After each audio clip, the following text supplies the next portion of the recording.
This morning's reading is from what we refer to as Paul's letter to the Hebrews, which is a bit of a misnomer because its elaborate, high-level language is not Paul's style. Its structure isn't a letter so much as an extended sermon sent to a distant congregation.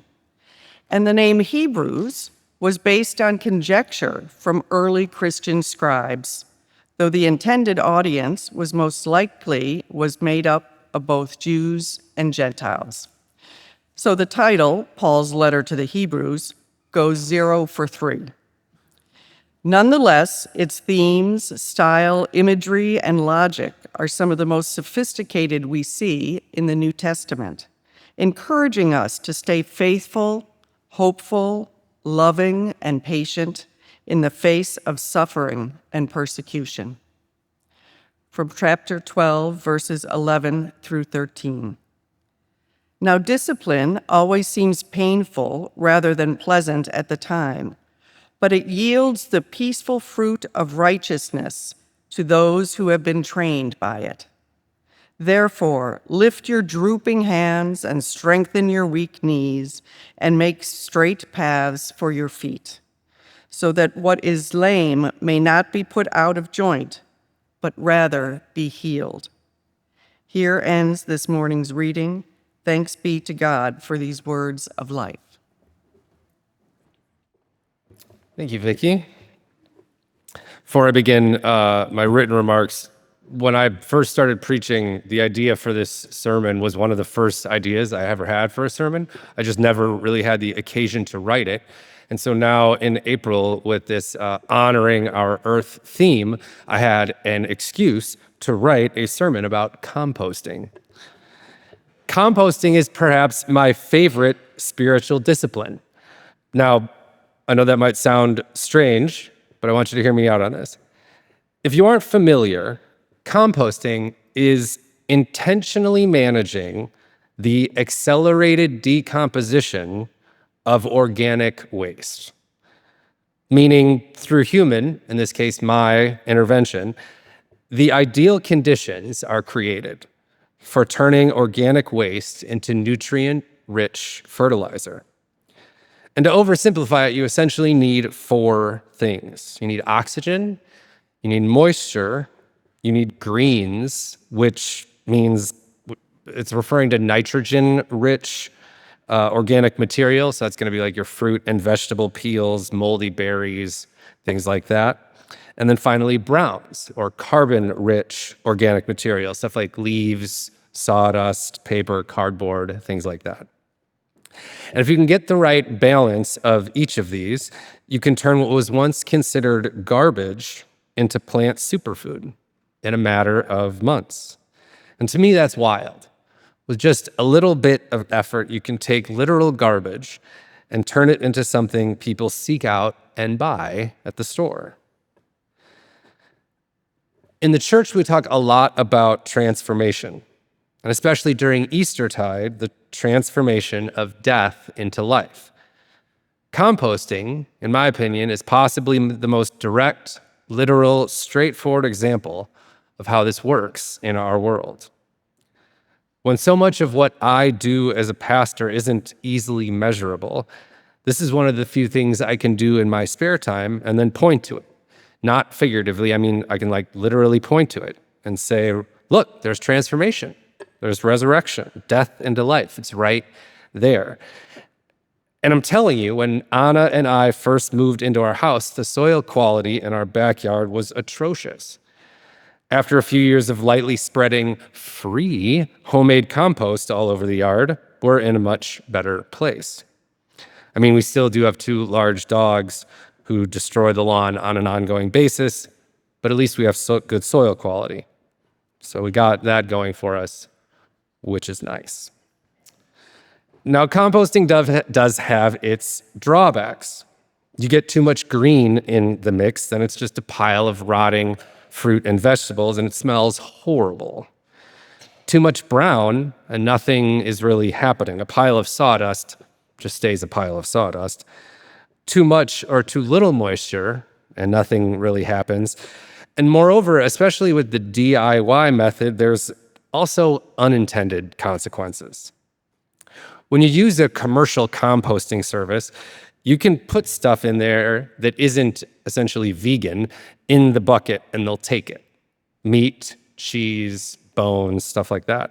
Because the commercial places are monitoring the temperature of the mix. And they make sure to keep it hot enough for long enough to kill things like pathogens or seeds. I, on the other hand, am not doing that. I'm not checking the temperature of my backyard compost pile. I'm more of like a set it and forget it kind of person. And so the seeds sometimes make it through to the end product. And then you wind up having to figure out how to stop wild strawberries from taking over your entire backyard. Lesson learned, put strawberries in the commercial compost bucket. Now, discipline always seemed painful rather than pleasant at the time, but later it yields the peaceful fruit of righteousness to those who have been trained by it. I think a helpful way to understand discipline in this morning's reading is to think of it not like God disciplining us the way a parent disciplines a child. I think a better way to conceive of this is to think about discipline as pain we experience that's meant to teach us something. Or perhaps another way to put that is the pain that we experience that has the potential to teach us something. For example, the strawberries currently growing in my backyard right now have taught me that my backyard compost pile isn't hot enough to kill seeds.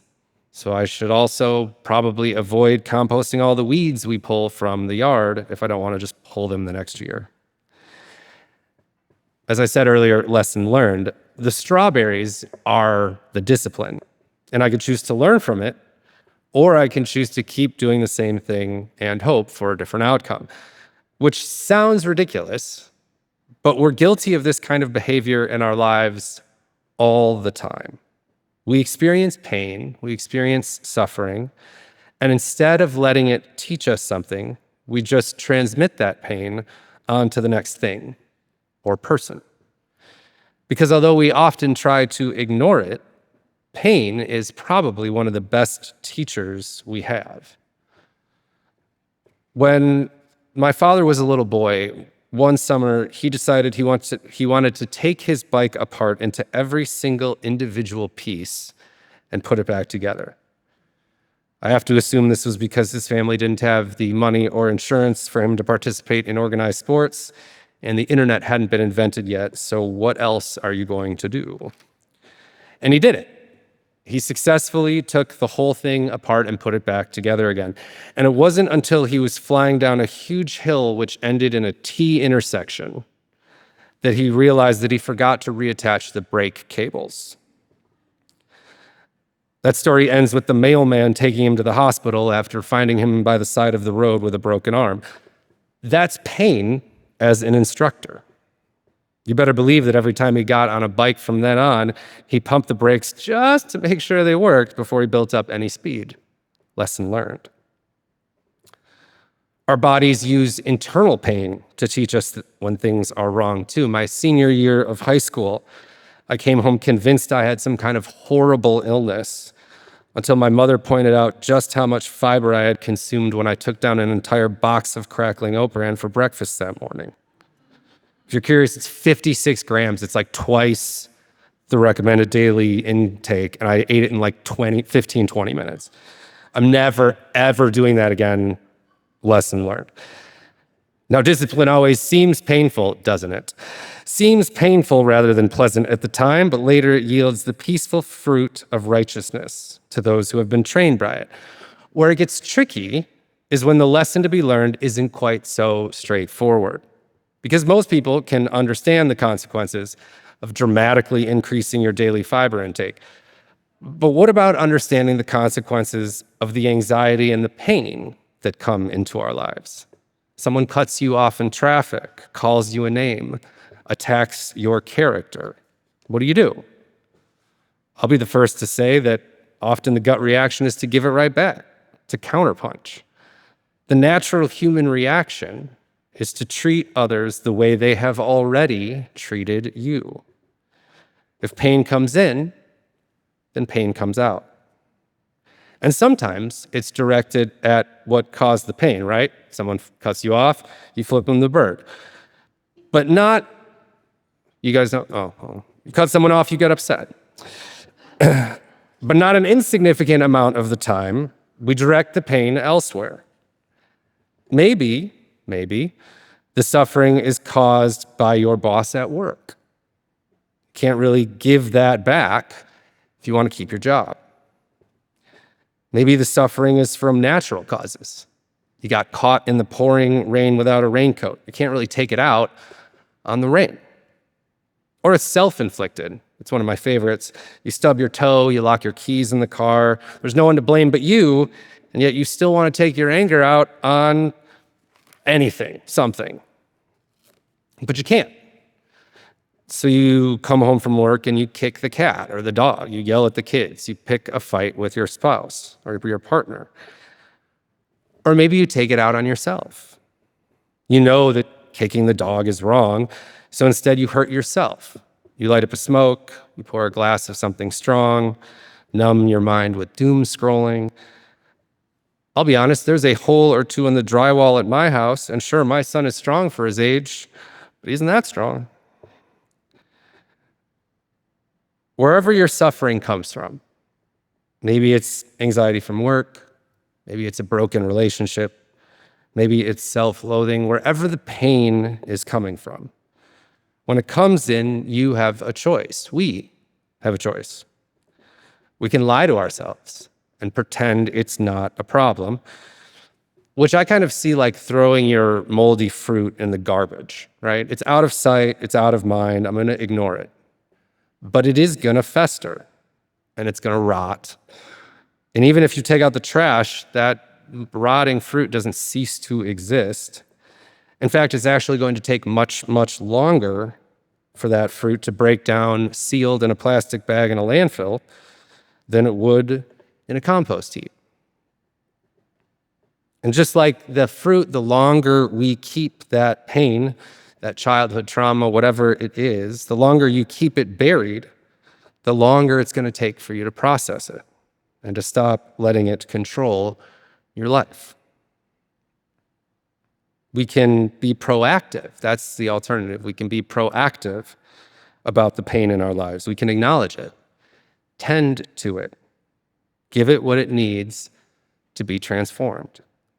We can compost the pain in our lives and turn it into new life. We can embrace what the pain might be trying to teach us and convert it into more compassion, more understanding, more empathy, and more love. We can turn it into fertilizer for our souls.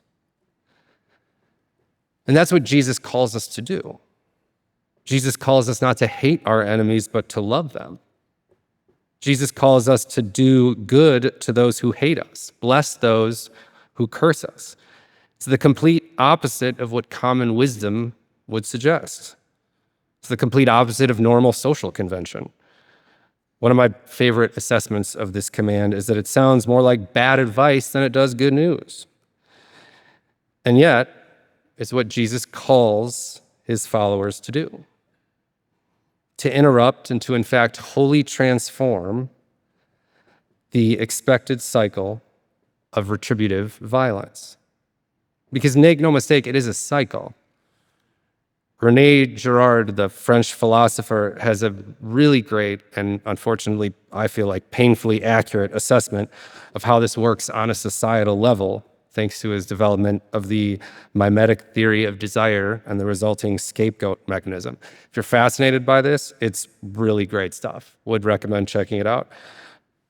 But I want to keep the focus this morning on the personal, not the societal, because not only does this happen on a macro level, but it happens in each one of our lives.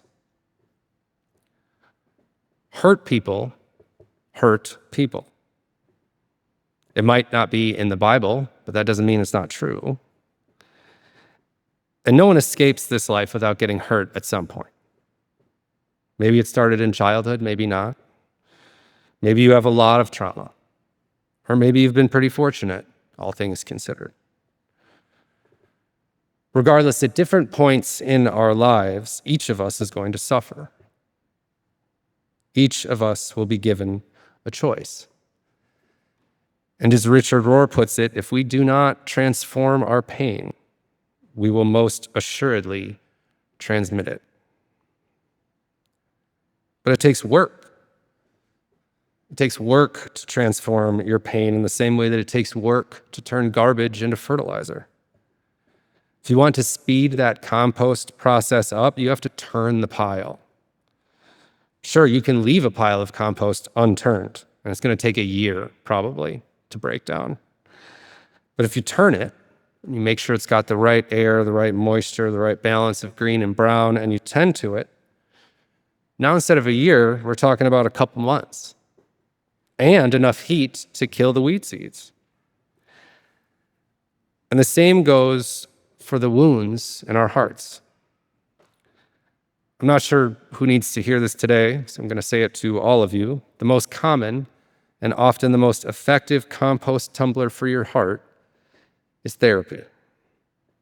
Therapy, when taken seriously and done right, can give you the tools to turn the pain and suffering in your life into not only something you can coexist with, but something that can empower you to be a wiser, kinder, more compassionate, and more loving person.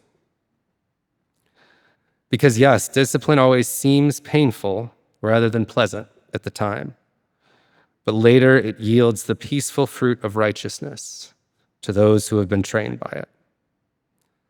Therefore, lift your drooping hands and strengthen your weak knees and make straight paths for your feet, so that what is lame may not be put out of joint, but rather be healed. Brothers, sisters, siblings in Christ, lift your hands, strengthen your knees, transform the pain in your heart, and be healed. Amen.